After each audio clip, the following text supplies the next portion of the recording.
قیامت قریب آ پہنچی اور چاند شق ہو گیا، اور اگر کافر کوئی نشانی دیکھتے ہیں تو منہ پھیر لیتے ہیں اور کہتے ہیں کہ یہ ایک پہلے سے چلا آتا جادو ہے، اور انہوں نے جھٹلایا اور اپنی خواہشوں کی پیروی کی، اور ہر کام کا وقت مقرر ہے، اور ان کو ایسے واقعات کی خبریں پہنچ چکی ہیں جن میں عبرت ہے، اور کامل دانائی کی کتاب بھی، لیکن ڈراوے ان کو کچھ فائدہ نہیں دیتے، تو تم بھی ان کی کچھ پرواہ نہ کرو۔ جس دن بلانے والا ان کو ایک ناگوار چیز کی طرف بلائے گا، فوراً آنکھیں نیچی کیے ہوئے قبروں سے نکل پڑیں گے گویا بکھری ہوئی ٹڈیاں ہوں۔ اس بلانے والے کی طرف دوڑتے جاتے ہوں گے، کافر کہیں گے یہ دن بڑا سخت ہے۔ ان سے پہلے نوح کی قوم نے بھی تکذیب کی تھی، تو انہوں نے ہمارے بندے کو جھٹلایا اور کہا کہ دیوانہ ہے، اور انہیں ڈانٹا بھی گیا۔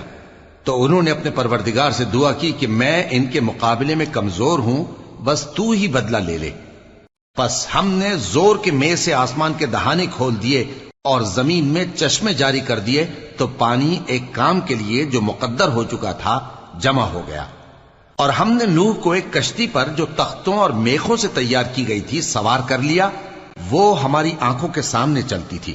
یہ سب کچھ اس شخص کے انتقام کے لیے کیا گیا جس کو کافر مانتے نہ تھے۔ ہم نے اس کشتی کو ایک نشانی بنا چھوڑا، تو کوئی ہے کہ سوچے سمجھے؟ سو دیکھ لو کہ میرا عذاب اور ڈرانا کیسا ہوا۔ اور ہم نے قرآن کو سمجھنے کے لیے آسان کر دیا ہے، تو کوئی ہے کہ سوچے سمجھے؟ قوم عاد نے بھی تکذیب کی تھی، سو دیکھ لو کہ میرا عذاب اور ڈرانا کیسا ہوا۔ ہم نے ان پر ایک رہتی نحوست کے دن میں زبردست آندھی چھوڑ دی، وہ لوگوں کو اس طرح اکھیڑی ڈالتی تھی گویا اکھڑی ہوئی کھجوروں کے تنے ہیں۔ سو دیکھ لو کہ میرا عذاب اور ڈرانا کیسا ہوا۔ اور ہم نے قرآن کو سمجھنے کے لیے آسان کر دیا ہے، تو کوئی ہے کہ سوچے سمجھے؟ خبردار کرنے والوں کو جھٹلایا، تو کہا کہ بھلا ایک آدمی جو ہم ہی میں سے ہے، ہم اس کی پیروی کریں؟ یوں ہو تو ہم گمراہی اور دیوانگی میں پڑ گئے۔ کیا ہم سب میں سے اسی پر وحی نازل ہوئی ہے؟ نہیں، بلکہ یہ جھوٹا بڑائی مارنے والا ہے۔ کل ہی معلوم ہو جائے گا کہ کون جھوٹا بڑائی مارنے والا ہے۔ اے صالح، ہم ان کی آزمائش کے لیے اونٹنی بھیجنے والے ہیں، تو تم ان کو دیکھتے رہو اور صبر کرو، اور ان کو آگاہ کر دو کہ ان میں پانی کی باری مقرر کر دی گئی ہے، ہر باری والے کو اپنی باری پر آنا چاہیے۔ تو ان لوگوں نے اپنے رفیق کو بلایا، اور اس نے اونٹنی کو پکڑ لیا، پھر اسے مار ڈالا۔ سو دیکھ لو کہ میرا عذاب اور ڈرانا کیسا ہوا۔ ہم نے ان پر عذاب کے لیے ایک زور کی آواز بھیجی، تو وہ ایسے ہو گئے جیسے باڑ والے کی چورا چورا ہو جانے والی باڑ۔ اور ہم نے قرآن کو سمجھنے کے لیے آسان کر دیا ہے، تو کوئی ہے کہ سوچے سمجھے؟ قوم نے بھی ڈر سنانے والوں کو جھٹلایا تھا، تو ہم نے ان پر کنکر بھری ہوا چلائی، مگر لوط کے گھر والے کہ ہم نے ان کو پچھلی رات کے وقت بچا لیا اپنے فضل سے۔ شکر کرنے والے کو ہم ایسا ہی بدلہ دیا کرتے ہیں۔ لوط نے ان کو ہماری پکڑ سے ڈرا بھی دیا تھا، مگر انہوں نے ڈرانے میں شک کیا، اور ان سے ان کے مہمانوں کو لے لینا چاہا، تو ہم نے ان کی آنکھیں مٹا دیں۔ سو اب میرے عذاب اور ڈرانے کے مزے چکھو۔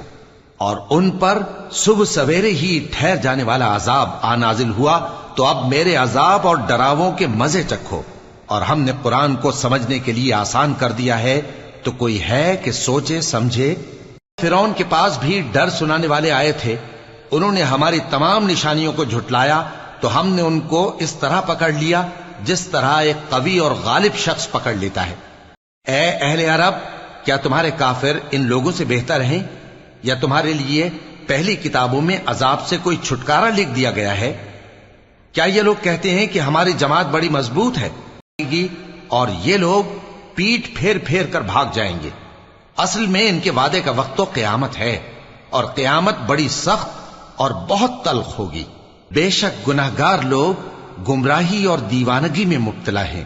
اس روز منہ کے بل دوزخ میں گھسیٹے جائیں گے، کہا جائے گا لو اب آگ کا مزہ چکھو۔ ہم نے ہر چیز اندازہ مقرر کے ساتھ پیدا کی ہے، اور ہمارا حکم تو آگ کے جھپکنے کی طرح ایک بات ہوتی ہے۔